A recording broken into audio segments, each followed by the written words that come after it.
One of the toughest things in doing these stories is coming up with villains. You know, the hero is easy. Once you've created the hero, you've got him, and you use him in every story, and you know him. But you've got to come up with a new villain in almost every issue.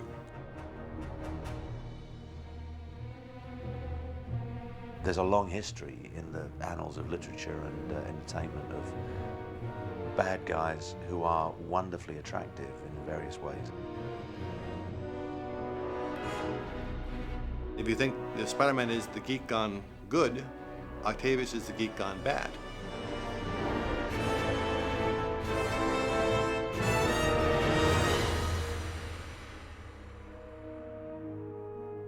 I wanted a scientist, and I thought the name Otto Octavius sounded pretty good for scientist. So I wrote that down. Then I said, well, if his name is Octavius, and I had him working on radioactive material, and that can be very dangerous. So there was a big glass shield, and he would work outside with little tentacles, and they would operate the radioactive material, and the glass shielded him from the radioactivity. But those looked like tentacles, so I thought his name is Octavius. Maybe I'll have all the students call him Dr. Octopus. He's a wonderful character. He is so offbeat. I mean, the fact that he's a scientist, and he was a little dumpy when we were doing him. We made him a little bit overweight. He was more like an Edward G. Robinson type, with a little girth. And it was certainly a very distinctive kind of character. Here's a guy who wasn't out to rule the world or anything like that, but he had these tentacles grafted onto him accidentally. He could climb up the wall of a building with him, he could crush things. So he was a worthy adversary for Spider-Man, which is a hard thing to find. Doc Ock is arguably, you know, it's got to be 1 and 2 with the Green Goblin, you know, and it also depends on what era we're talking about. You know, if you're talking about the 60s, it's definitely Green Goblin. If you're talking about the 90s and you're talking about a character like Venom or Carnage, a whole different sort of breed of villain that came up. But I would say arguably when it comes to classics and you know, in the long haul, it's Green Goblin and Doc Ock neck to neck.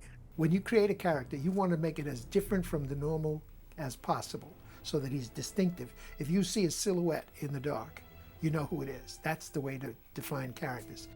He was just a crazy old man originally, you know, who went nuts, and his scientific ability made him angry, and then he became greedy. So, but we gave him dimension, and that was a residue of continuity and bringing up new angles on a person the second and third time around. There is sort of the father-son relationship with Peter, but I think what really makes Doc Ock very, very cool is the fact that his upbringing, his life is very, very similar to Peter Parker's. Here was someone who also received extraordinary abilities by way of the prosthetic arms, who also had a choice to make.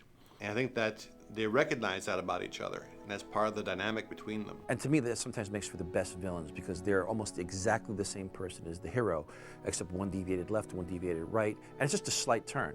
And I think Octavius would like to have been recognized for what he was and what he did. And the more he fights to be recognized, and the more he fights for some measure of credibility, taking the wrong tactics and doing so, the worse the world looks at him, the more determined he gets. So it's this really bad cycle of constant revenge and the longing for appreciation. And before you know it, you know, life takes you into interesting places, and that's and then when these two characters, you know, collide together, it makes for some great fireworks. We set our minds on Doc Ock from the get-go. There's really, I think there was a 2-second conversation about maybe a Goblin continuity, or it was too early to go there and wasn't really interesting enough at this point. Doc Ock is fantastic, but what do you do with Doc Ock? How do you develop this character? In the casting of Alfred Molina, you start with someone who's immensely likable. And that's what you want in any great villain, is you want him to be a human being who has dreams and desires and flaws, and he gets carried away in the service of something that he thinks is positive. Like, you know, it is ultimately his own hubris. The real crime would be not to finish what we started. We'll do it here. The power of the sun in the palm of my hand. Nothing will stand in our way. Nothing! Please welcome our very own Dr. Octavius, Alfred Molina.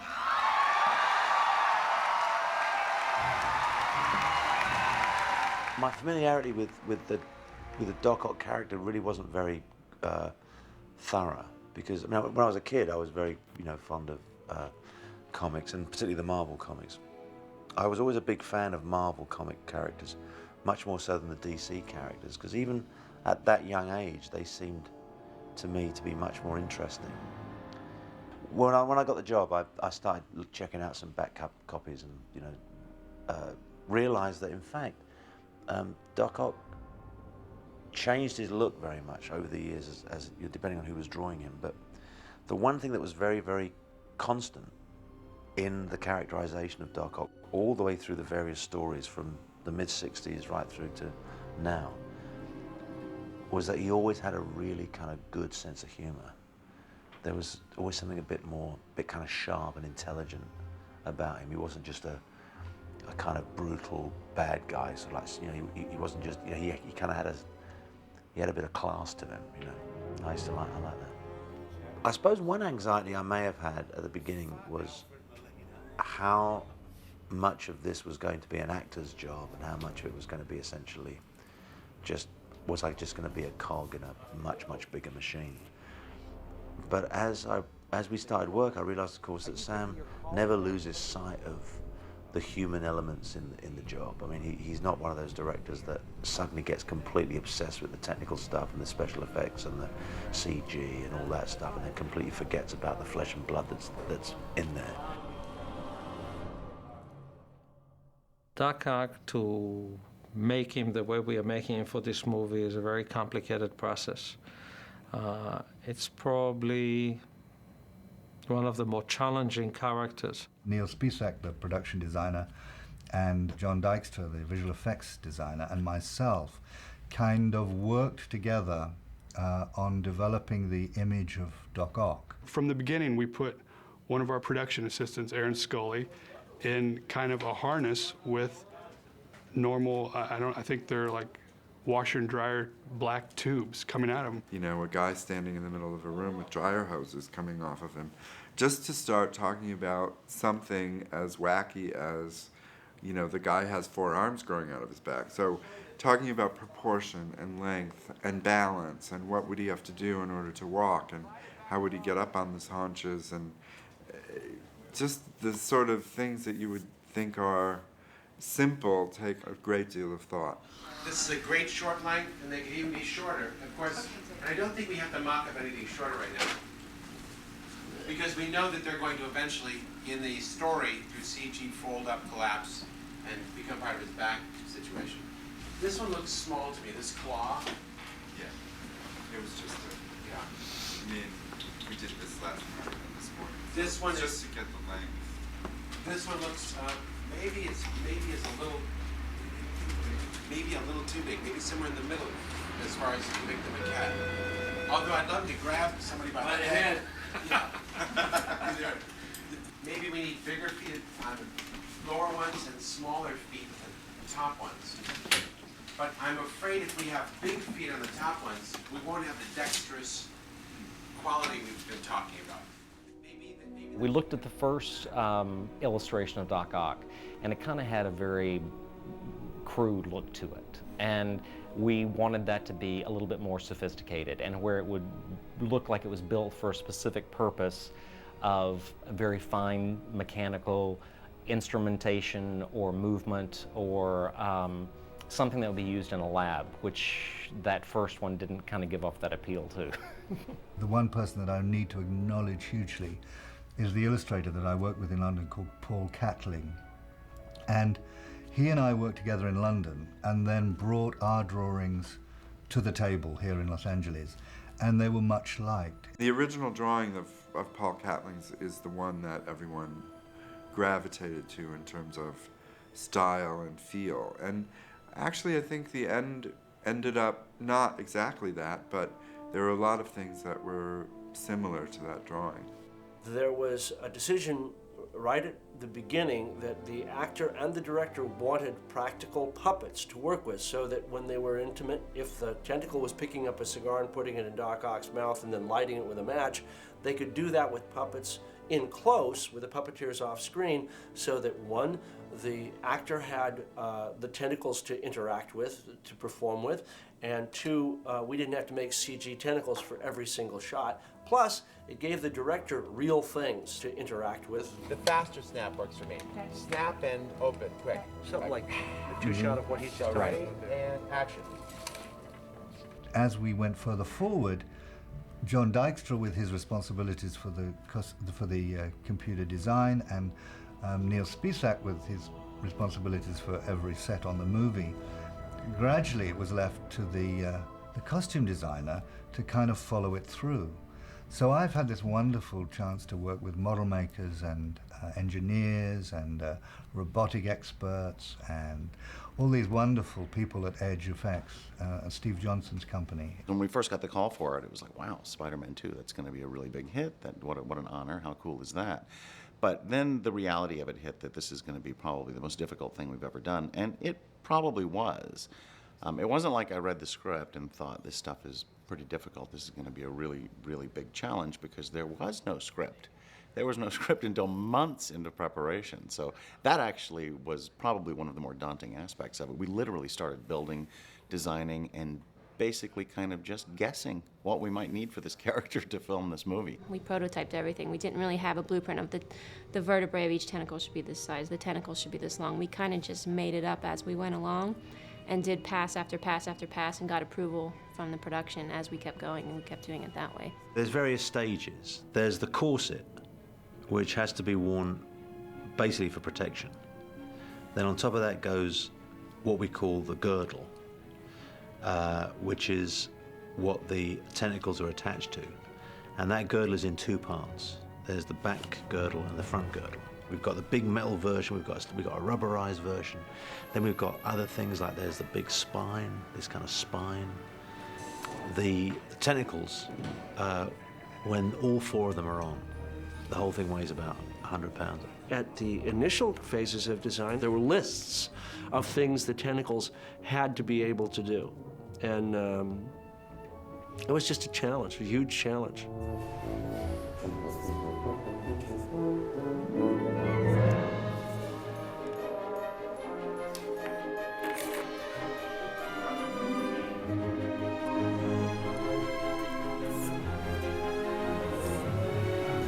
I knew that the performance would be what would make or break these pieces.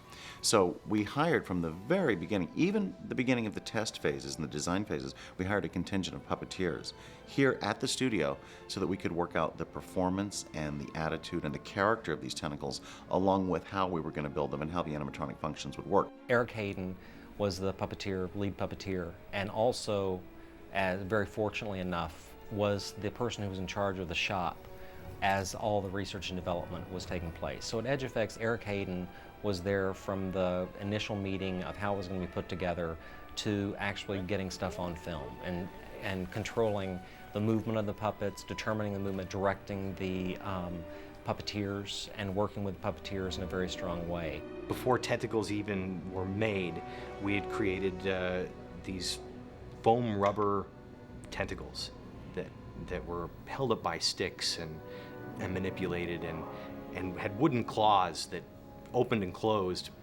nothing else. And we did a test shoot where we blacked out a room and the puppeteers wore black, and they operated these tentacles attached to a stand-in actor. And man, it looked cool. I can't pick out one shot in particular that really worked. It was just the simple fact that the puppeteers disappeared into the background.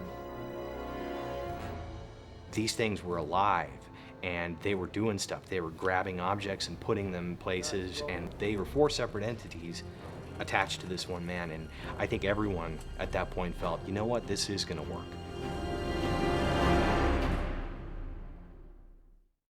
The controlling mechanisms that operate the Death Flower would normally necessitate up to 3 people to operate one claw. Well, we needed to square down our footprint on set so we didn't have 20 million puppeteers on set, and we generated what we call the throne, which is this controlling chair that an operator can ride in, and his feet operate some of the jaw articulation, and his hands can operate, and that means that we get everything pared down into one efficient throne.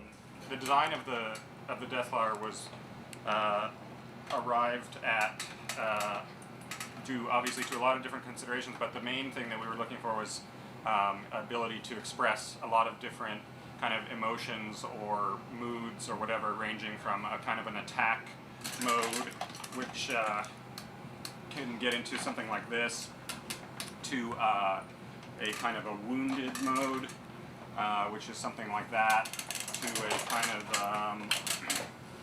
aggressive or focused mood, which is something like this.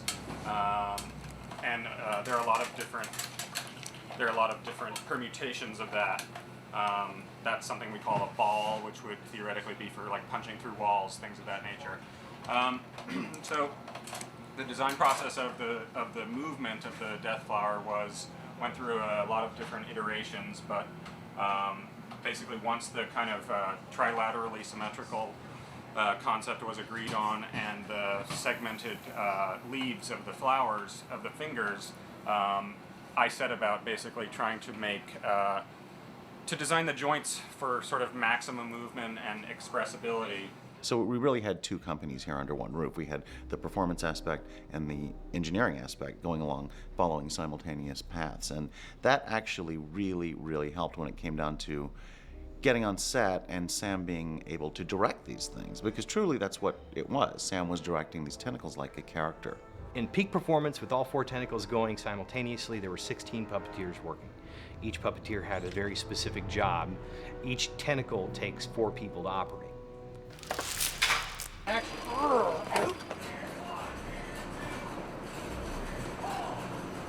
The performance relationship between what our team of puppeteers did in relation to what Alfred did on set, in terms of his movements being led by our movements or our movements being led by his movements, started off in a very slow and careful rehearsal environment of pacing it out. What does it feel like to make this 8-foot-long arm strike from your back and look like it's coordinated from your own muscles? So that it started off almost as a movement exercise, trying to marry the movements of all the people involved in making that tentacle strike. We realized, of course, that this was a crucial and integral part of the characterization. And we had lots of long and detailed rehearsals with the puppetry team.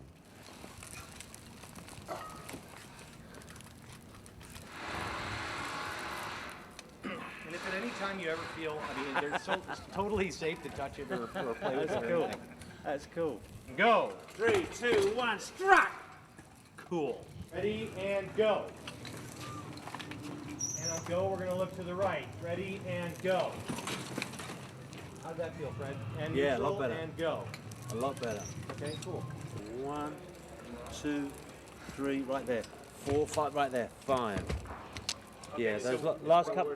Exactly. So last couple of steps, it's like I'm being held back. Okay. We tried to make the tentacles practical whenever we could, because clearly that was always the most effective way of doing it. When they're real, they're real. There's no two ways about it. But there are certain shots that obviously that can't be done, and so we had to have them CG'd in at a later date, and I had to kind of like mime them in a way. I imagined that they were there. One of the things that's tough about the character Doc Ock is to make him perambulate. Walking on his own feet is one thing, and he has to act as though he's carrying 60 pounds of tentacles. When he's wearing the puppets, he is carrying 60 pounds of tentacles, so that's not too tough. When we take the tentacles away, the practical ones, and we start making virtual tentacles, his weight is supported by those tentacles. He's carried by those tentacles. So we've made a device that actually harnesses to him and moves him through space as if the tentacles were supporting him, and that's the Doc Ock walk rig. Doc Ock walk rig. There's bound to be a toy in that someplace. It's on a track, and it flew like 20 feet above him, and all these wires hooked to him, and through a computer, we were able to pull the wires in different ways, and it was just like a computerized we were the puppet masters. Peter Parker. And the girlfriend. Apart from it being a bit tedious and sometimes difficult, I quite enjoyed the technicalities of it. I quite enjoyed the technical problems that had to be solved. I enjoyed being part of that process.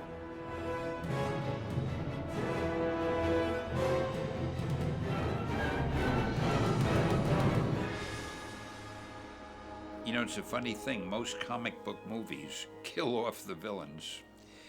In the comic books, I rarely, if ever, did that. I was more miserly. I didn't want to get rid of a good villain. I wanted to save him and use him again. I mean, how many times have you seen the villain sort of fall off a cliff and we sort of look over, he's gone, he must be dead, only to return a year or two later? I mean, it's a hallmark of storytelling, especially heroic style storytelling. Readers and audiences build up a feeling for the characters if they're heroes or villains, and it's always fun to see them again.